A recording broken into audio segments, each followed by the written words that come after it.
दादी प्रकाश मिली, दादी जानकी, दादी गुड्डू मिली।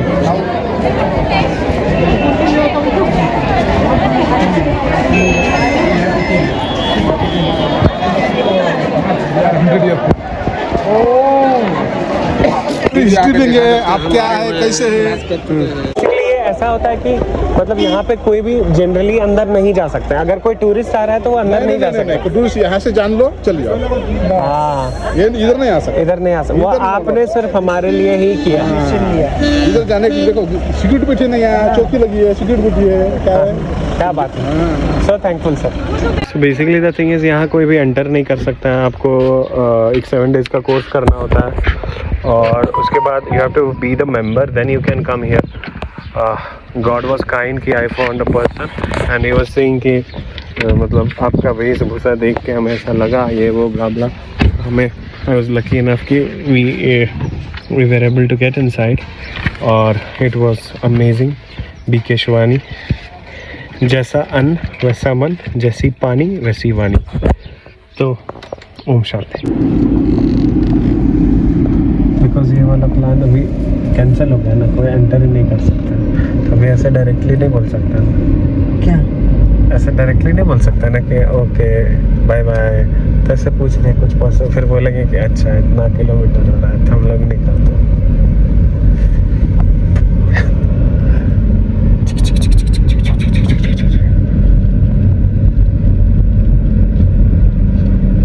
don't give her any hope, just tell her friend. उस पॉइंट से 5 किलोमीटर और आके है ज्ञान सरोवर, वहाँ पर आप आते हैं। अभी देखते हैं क्या होते हैं। Your honey.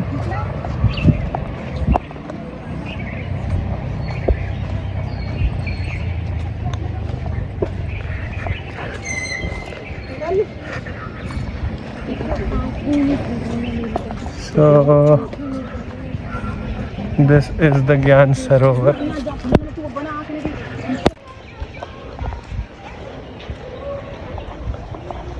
ज्ञान सरोवर कैंपस है ये। Okay. ज्ञान सरोवर कैंपस। Okay.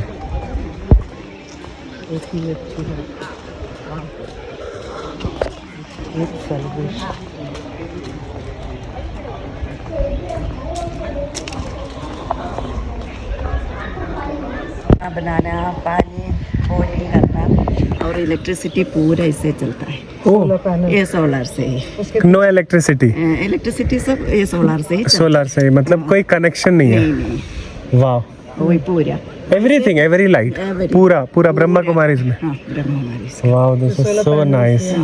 फिर हम पानी भी रिसाइकलिंग होती है। इन लोगों को साइकिल कैसे मिला? वो लोग हम जो रहने वाले हैं स्टाफ है। Okay okay. जो हम यहाँ हर टाइम पानी रिसाइकलिंग होती है, इसलिए हरियाली हरियाली ही रहता है। हो, this is beautiful. See the greenery. यहाँ दादी का कॉटेज है, सुदेश दीदी बोलकर है, क्लासेस चलाती है। ओके।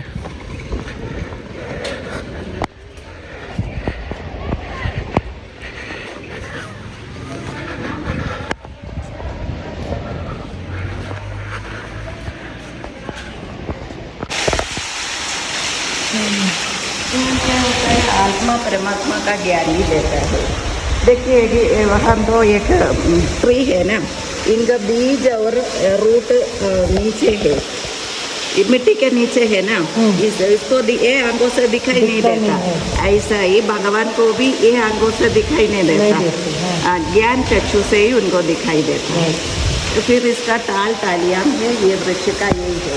ये अनेक धर्मों का है, अनेक धर्म होता है ना, उसका ही है। अभी क्रिश्चियन लोग क्या बताते हैं, गॉड इज लाइफ। इस्लाम धर्म वाले क्या बताता है, नूर अल्लाह। ऐसे सिख वाले बोलता है वो एक ओंकार। सभी धर्म वाले मानते हैं भगवान एक निराकार लाइट है, प्रकाश ही है। उसका ही ये कल्प वृक्ष का आयु दिखाता है 5000 वर्ष। सतयुग, त्रेतायुग, द्वापर युग, कलियुग, ऐसा 5000 वर्ष, ऐसा चक्र आते रहता है। यहाँ देखिए सितारा दिखाता है। हम अभी तिलक लगाए क्यों, ये हम आत्मा है, ये शरीर विनाशी है, एक दिन मिट्टी में मिल जाएगा। ये आत्मा अविनाशी है, ये आत्मा का 7 गुण है। अभी हम मनुष्य में वो नष्ट हो गया। अभी सुप्रीम सोल से कनेक्ट करने से हमें जो ज्ञान गुण शक्तियाँ नष्ट हो गया वो वापस ही मिलेगा। अभी देखिए ये सितारे हम आत्मा ही ऊपर, हम आत्माओं का पिता, सभी धर्म वाले आत्माओं का पिता एक ही है। गॉड इज वन बताते हैं ना, वो ऊपर सोल वर्ल्ड है, वो आत्माओं का दुनिया है। वहाँ से हम अपने पिता के पास से हम पार्ट बजाने ये सृष्टि मंच पर आते हैं। हम अपना अपना पार्ट प्ले करके फिर अगला ये शरीर छोड़ दिया, अगला जन्म ले लिया, अगला माँ बाप ले लिया।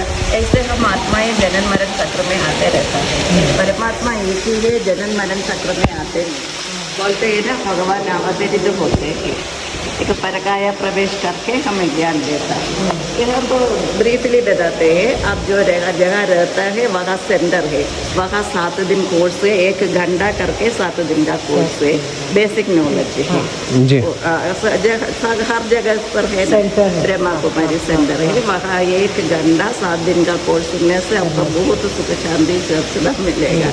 चलिए आगे देखिए।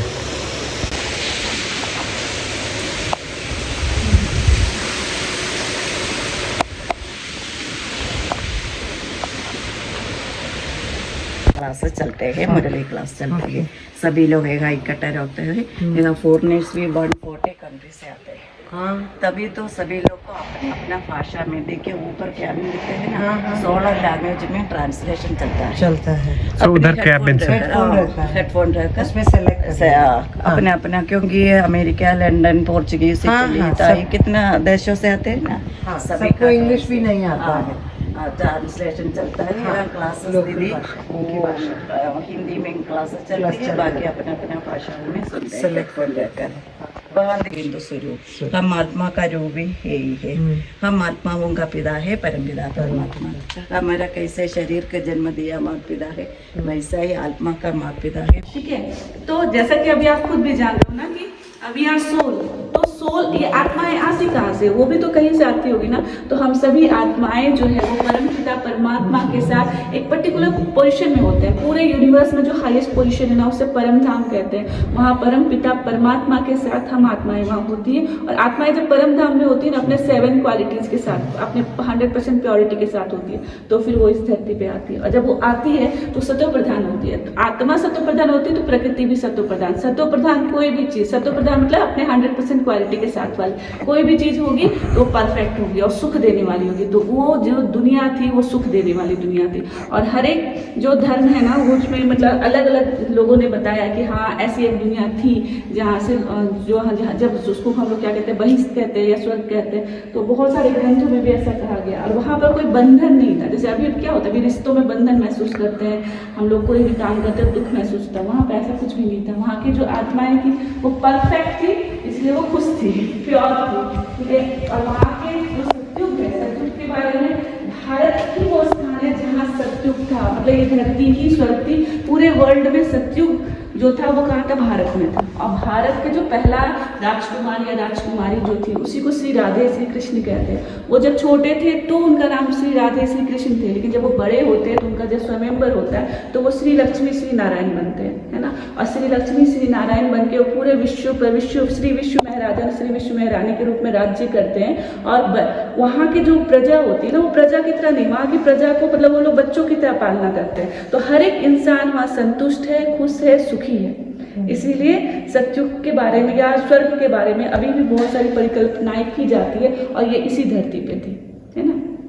वहाँ पर भी लोग कैसे रहते थे, फैमिलीज में ही रहते थे। लेकिन फैमिली में होते हुए भी वो दुनिया कैसी थी, प्योरिटी वाली। क्यों? क्योंकि वो सोल कॉन्शियस वाली थी। तो वहाँ पर बॉडी कॉन्शियसनेस नहीं थी, तो संपूर्ण पवित्रता थी वहाँ। और पवित्रता के कारण ही हम आज भी इनको क्या कहते हैं, श्री राम सीता जी या राधे कृष्ण को या श्री लक्ष्मी श्री नारायण को पूजते हैं। ये भगवान नहीं, ये देवी देवता है, लेकिन दो कि उनमें क्वालिटीज बहुत थी और उनकी क्या बोलेंगे, उनकी खूबियाँ बहुत है। इसलिए भी हम लोग आज भी उनको याद करते हैं, उनको अभी भी मंदिरों में पूजते हैं। तो यहाँ पे एक दिखाया कि कैसे वहाँ पर कोई भी पूजा मतलब कोई भी सेलिब्रेशन होता था तो लोग कितने खुश, और बॉडी कॉन्शियसनेस वाली कोई बात नहीं थी, है ना। लोग वहाँ फैमिली में रहते थे, वहाँ पर जो साइंस था वो हाईएस्ट ये देखा। मतलब साइंस का जो है अभी जैसे जब हम लोग मेडिटेशन करते हैं या सीखते तो हमें एहसास होता है कि वो दुनिया कैसी होगी, है ना।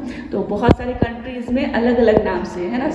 मतलब भारत में इसको सतयुग कहा गया, फिर हिंदू धर्म में इसको युग, फिर द्वारिका, गोल्डन एज, ड्रामा टाइम, ये सब बहुत से अलग अलग कंट्रीज में मतलब शरीर से लगाव होना, मतलब ये सारे वाइसेस ऑटोमेटिक हमारे अंदर आने शुरू हुए। तो जैसे ये वाइसेस हमारे अंदर आने शुरू हुए ना, तो हम में क्या हुआ, दुख की फीलिंग होनी शुरू हुई। तो जैसे ही बुराइयां हमें आई, हमें दुख होना शुरू, हमने अपनी प्योरिटी खो दी, तो हमने जो हमारा जो गुण था पवित्रता का, उसको खोया। तो हमें भगवान, जैसे एक बच्चा अगर दुखी होता है तो अपने माँ बाप को याद करता है, वैसे ही जब तक हम खुश थे हमें कुछ फर्क नहीं पड़ा, लेकिन जैसे ही हमारे जीवन में दुख आया तो हम भगवान को ढूंढना शुरू किए। तो सतयुग और त्रेता में कभी हमने पूजा पाठ, भक्ति या किसी भी धर्म ग्रंथ की कुछ नहीं लिखा गया, लेकिन जैसे ही द्वापर में आए तो द्वापर क्या हो गया, दो पूर्व में बट गया, मतलब धर्म सत्ता और राज्य सत्ता अलग हो गया। फिर हम भगवान को ढूंढना शुरू किया, और जब भगवान को ढूंढना शुरू किया तो चूंकि स्मृति थी कि परमात्मा जो है निराकार है, तो सबसे पहला भारत में जो पूजा हुई, विक्रमादित्य राजा ने पूजा करना शुरू किया है ना, और मंदिर बनवाया। सबसे पहले ज्योतिर्लिंग के रूप में पूजा करना शुरू किया, ठीक है। और उसी टाइम में फिर क्या हुआ कि द्वापर के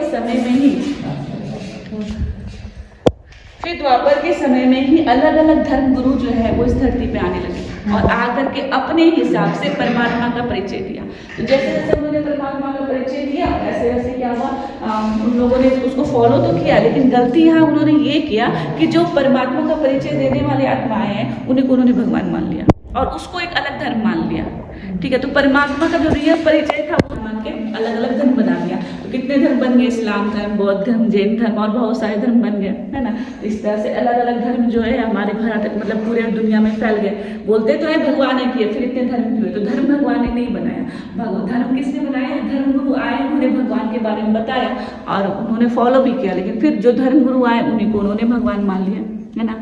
और हमारे गीता शास्त्र में लिखा हुआ है कि जब जब धर्म की बहुत ग्लानि होती है ना, ये लाइन से हमारे भागवत गीता में कि यदा यदा हि धर्मस्य ग्लानि भवति भारत अभ्युत्थानं धर्मस्य तदात्मानं सृजामहे। मतलब जब जब धर्म की बहुत ग्लानि होती है, भगवान खुद को इस धरती पर प्रकट करते हैं, है ना। तो अब क्या भगवान का महावाक्य झूठ हो सकता है क्या? और अगर ऐसा है तो धर्म की ग्लानि बहुत हो चुकी है। मतलब अभी जो समय चल रहा है, सबको जिससे भी पूछो अभी कौन सा समय चल रहा है, तो सब एक बार में बोलेंगे कलयुग। कलयुग में भी कौन सा समय चल रहा है, तो अपनी फीलिंग से बोलेंगे तो अति हो गया, है ना। अति हो गया इसका मतलब इस समय भगवान को आना चाहिए। तो क्या भगवान धरती पे आया? आपको क्या लगता है? In some ways है, in some ways इन नहीं सम है। वेज नहीं। मैं आपको एकदम रियल बात बताती हूँ। भगवान ऑलरेडी 88 ईयर्स करते हैं और शंकर द्वारा विनाश करवाते हैं। इसीलिए परमात्मा को जनरेटर, ऑपरेटर और डिस्ट्रॉयर कहते हैं। त्रिमूर्ति शिव परमात्मा के अंदर स्पिरिचुअल पावर होती है। तो स्पिरिचुअल पावर से क्या होता है, योग अग्नि प्रकट होती है। तो यहाँ पे दिखाता है कि ये जो एंजल है ना, उसके हाथ में स्वॉर्ड है, लेकिन वो स्वॉर्ड किस चीज का है, फायर का। फायर का स्वॉर्ड कैसे हो सकता है? लेकिन फायर का स्वॉर्ड मतलब हम जब योग करते, परमात्मा के साथ योग लगाते, तो हमारे अंदर योग की शक्ति प्रकट होती है। उस योग के द्वारा हम अपने अंदर की जो बुराइयां है ना, जो हमारे वाइसेस है, उसको खत्म कर सकते हैं। जैसे मान लीजिए कोई आदमी सिगरेट पीता है या ड्रिंक करता है, वो जानता है कि बुरा है और वो हर दिन सोच के उठता है कि आज तो हम नहीं पिएंगे, लेकिन रात होते समय उसी टाइम में वो वही काम फिर से करता है। इसका मतलब वो उसके पास वो शक्ति नहीं, लेकिन जैसे वो स्पिरिचुअल लाइफ से जुड़ता है, जैसे परमात्मा की शक्ति उसे मिलना शुरू होती है, वो जो चीज डिटरमाइन करता है वो छूटता जाता है। अभी का मानव क्या है ना, मांगने वाला बन गया। मतलब उसके पास धन हो सकता है, लेकिन उसे प्रेम चाहिए, शांति चाहिए, शक्ति चाहिए, सम्मान चाहिए, प्यार चाहिए और बहुत कुछ चाहिए, है ना। तो ये तो जब ऐसी स्थिति हमारी कब होगी, जब आत्मा ने अपनी शक्तियों को खो दिया, तो हम मांगने वाले बन गए। जब हम सत्युग में थे तो देवता थे, अभी हम क्या बन गए, देवता, मतलब दो, है ना। तो ये स्थिति हमारी है। तो ये कलयुग है। और कलयुग, और फिर दिखाते हैं कि महाभारत का युग, बहुत सारे मतलब हमारे स्पिरिचुअल बुक्स में लिखे हैं कि द्वापर में